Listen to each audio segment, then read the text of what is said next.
Susuna susuna.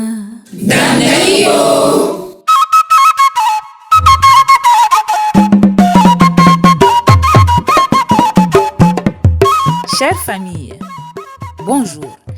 Laissez-moi vous faire une confidence. Zoudanko est connu pour son ignorance. Il ne sait ni chasser, ni défricher, ni bâtir la plus simple des huttes. On murmure également dans les rues du village que la case où il vit, car oui, notre cher Zoudanko est marié. Cette case-là a été construite par les mains robustes de son épouse. Et quelles mains! Dures comme la pierre, rugueuses et écaillées, bien loin des paumes douces et manicurées d'aujourd'hui, adoucies par les gommages aux œufs et à la mare de café.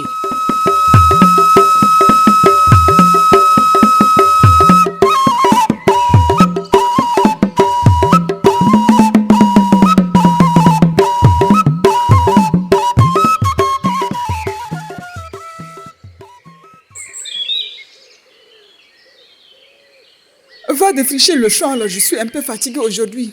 Tu viens quand même avec moi. Tu sais te débrouiller tout seul. Je ne peux pas être tout le temps derrière toi. Zoudanko! Zoudanko! Oui. Passe-moi s'il te plaît la calebasse du Arguela. Pardon. Passe-moi la calebasse du Argue, s'il te plaît. D'accord.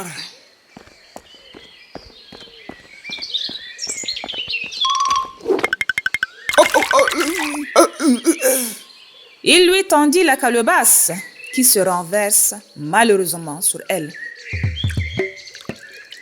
Zoudanko! Mais tu es maladroit. Tu ne peux même pas bien te dire une simple calebasse. Mais sérieux! Sérieux, Zoudanko! Tu ne peux même pas bien tenir une simple calebasse. Mais je te l'avais donné. C'est toi qui l'as mal saisi.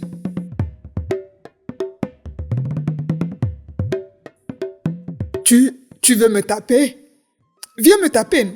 Tu veux me taper? Viens.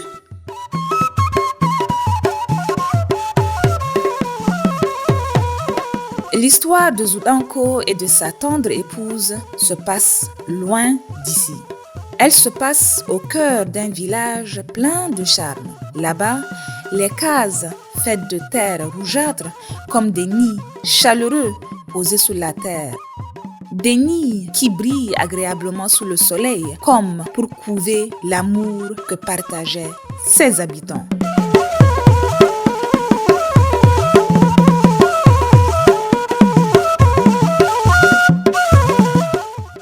Partout, les papillons dansent dans les airs, mêlant leurs couleurs vives aux teintes chaudes des cases.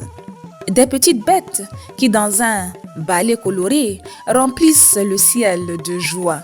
Tout autour, la nature semble chanter l'amour, comme si chaque fleur, chaque feuille, chaque rayon de lumière participait à cette belle histoire. Ce village, c'est un rêve peint avec tendresse et passion. Et ce décor ressemble à un tableau vivant, comme si un talentueux peintre l'avait dessiné de son pinceau. Zoudanko alla au champ et se mit à défricher la terre sèche et poussiéreuse. Elle est tapissée d'herbes jaunâtres qui dépassent sa taille. Soudain, un cri alerta sa femme.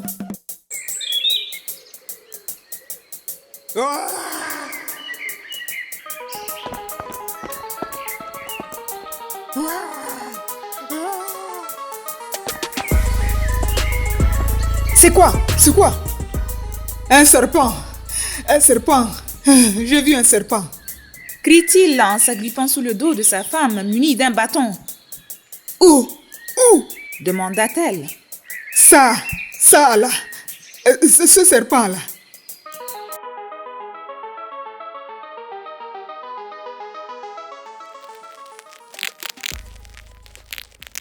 Zoudanko, mais c'est un ver de terre ça.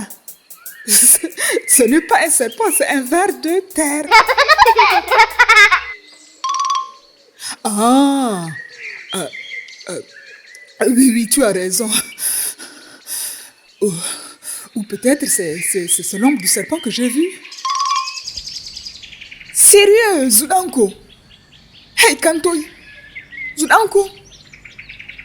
Goïdeng. Et puis tu n'as même pas bien tourné le champ. Que faisais-tu? Donc tu ne vois pas le travail que j'ai effectué, tout ce travail que j'ai fait, tout le champ que j'ai défriché? Hein? J'ai transpiré sur le champ, j'ai travaillé. Ne n'exagère pas là. Zudanko, les arbustes là, il faut aussi les enlever. Zudanko effectue des tentatives vaines pour couper l'arbre. Alors sa femme lui montra avec la hache comment on coupe un arbuste.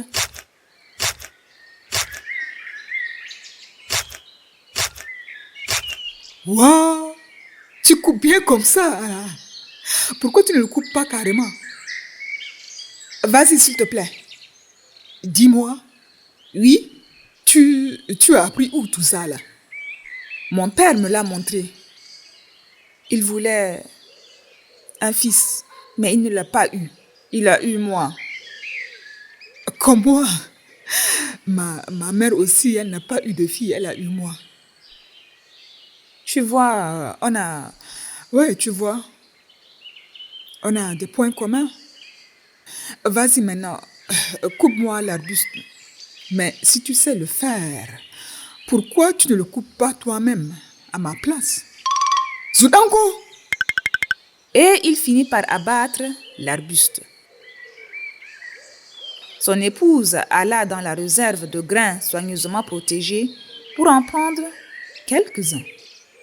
Laisse-moi faire. Vraiment? Enfin, Zudanko, tu inities les choses de toi-même. Je suis vraiment fière de toi. Écoute, je vais aller te préparer la gourde d'eau. Très bien.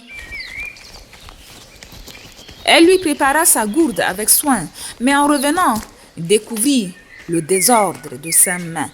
Les grains, abandonnés en désordre, déjà pillés par les rats et les fourmis. Ils gisaient en désordre, rongés déjà par les dents, affamés. Elle le suivit jusqu'au champ et le trouva là, en train de s'aimer les grains, en partie emportés par le vent.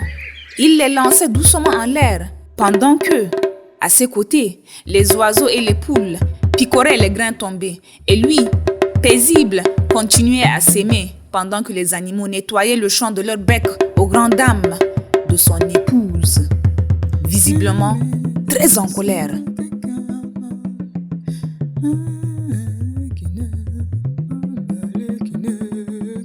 Mais qu'est-ce qu'il est en train de faire là? Zudanko! Zudanko! Zudanko, je te parle! Ah oui, tu me parles. Ce n'est pas comme ça qu'on s'aime. On t'a jamais appris à s'aimer. Elle arracha la houe, creusa un petit trou dans la terre, puis y enfouit délicatement les grains. Plusieurs jours plus tard, il a plu.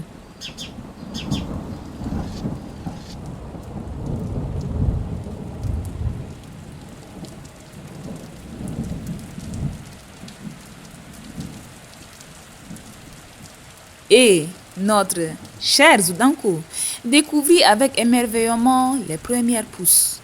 Quand la terre se déchire en deux et laisse émerger des entrailles de la terre le premier-né de la plante. Son visage s'illumina. C'était la première fois qu'il assistait à ce miracle. La fécondation entre la terre et le ciel, la magie de l'eau, le miracle de la vie. Il restait là, fasciné comme un enfant devant un secret que la nature lui révélait enfin.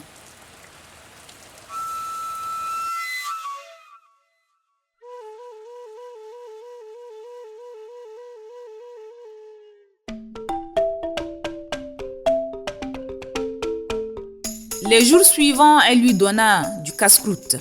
Tiens, avant de manger, il faut le tremper dans l'eau. Ouais, je sais. Merci. Écoute, Dango, je le répète et je te le dis clairement. Tu le trempes avec l'eau de ta gourde là. Tu prends, tu tiens comme ça là. Tiens ton casse-croûte et tu mets de l'eau dessus, de ta gourde. Tu laisses quelque temps et puis après tu vas manger. Mais je sais, je ne suis pas un enfant, écoute. Peut-être je ne connais pas faire ce que toi tu sais faire. Mais peut-être qu'il y a des choses que moi je connais et que toi tu ne peux pas faire. C'est possible, Zudanko. Allez, bonne journée à toi, mon époux. Et puisse Raya et les ancêtres te protéger. Merci. Qu'il écoute ta prière aussi.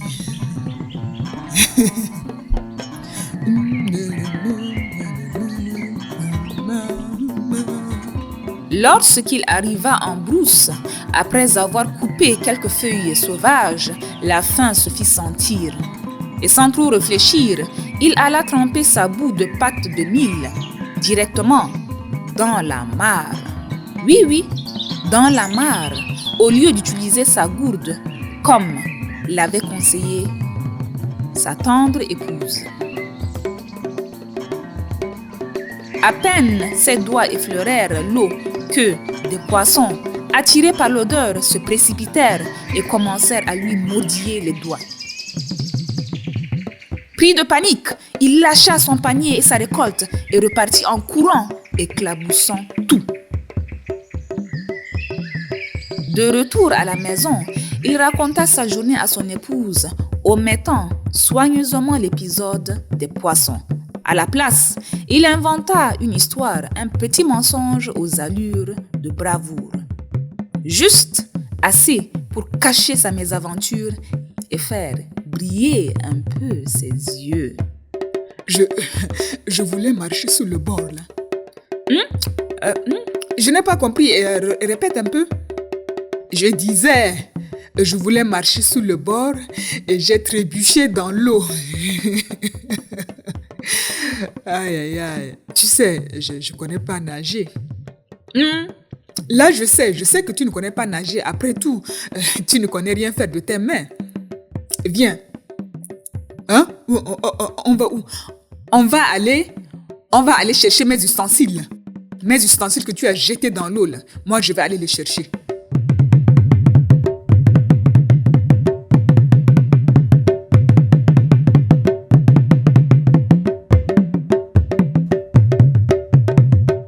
Arrivée sur place, elle trouva beaucoup de poissons autour de la pâte de mil. Et figurez-vous, cela fait déjà plusieurs saisons que les villageois n'ont guère vu de poissons par là. Ils se sont tous cachés comme par magie, en raison de la forte chaleur. Zudanko! Mais regarde ce que tu as fait! Zudanko! Regarde ce que tu as fait! Mais tu es un génie!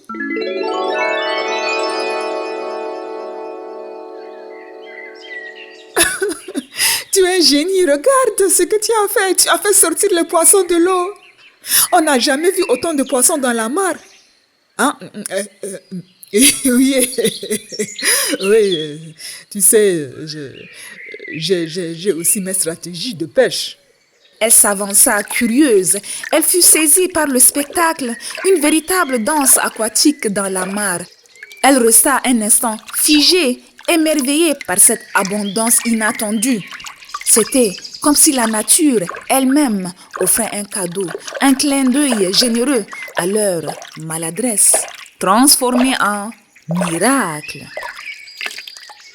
D'ailleurs, elle trouva, flottant dans les eaux, parmi d'autres poissons, un gros poisson pris au piège dans les remous. Sans hésiter, elle le récupéra et le déposa fièrement parmi les autres. Avec patience, elle en ramassa plusieurs, en salant et séchant une partie, tandis que l'autre fut soigneusement fumée pour être stockée. Zudanko et son épouse viennent pêcher, et cette dernière lui prépara un bon poisson braisé accompagné de tubercules sauvages qu'il dévorait avec appétit. Bientôt, la nouvelle se répandit comme une traînée de poudre dans tout le village. Les villageois curieux et excités s'y dépêchèrent, et dans ce tumulte joyeux, tous félicitèrent notre cher Zudanko, croyant à son habileté de pêcheur. Lui, un peu surpris, souriait timidement. Il n'était peut-être pas encore un homme endurci, expérimenté, mais ce jour-là, il avait été utile. Grâce à lui et surtout grâce à elle, quelque chose d'important avait été accompli.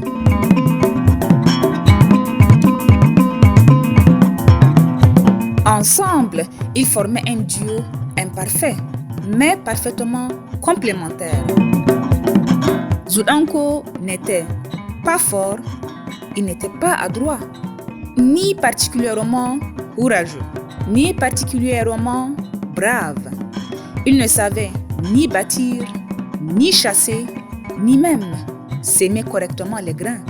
Mais au fil des jours, à force d'essayer, de rater, de recommencer et surtout, grâce à la patience et à la force discrète de sa femme, il a fini par découvrir quelque chose d'encore plus précieux que le savoir-faire, l'effort et la complémentarité.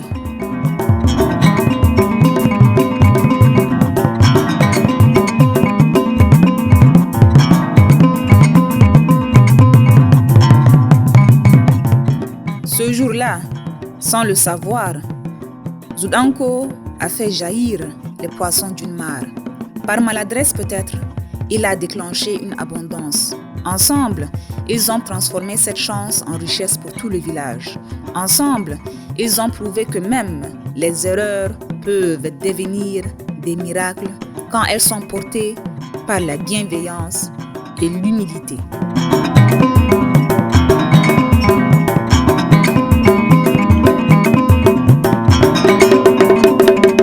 Dans la vie, il ne suffit pas de savoir tout faire pour être utile. Chacune Il déploie suffit de parfois l'énergie d'oser, pour mieux de se écraser lever, ses grains. de tendre Le la sol main, tremble, même et les pilons sont maladroitement. jetés à tour de rôle. Le vrai en courage l'air, parfois n'est comme pas pour de tout donner réussir, plus mais d'élan, simplement plus de rythme c'est de et ne plus pas avoir d'ambiance honte à d'apprendre. leurs efforts. Et parfois, Et les soudain, plus belles victoires un des pilons naissent toucha le de ciel. l'alliance entre Mille à tour deux de cœurs rôle différents. en chantonnant. Qui choisissent Chacune de déploie se de soutenir l'énergie pour mieux au lieu écraser de ses se grains. juger.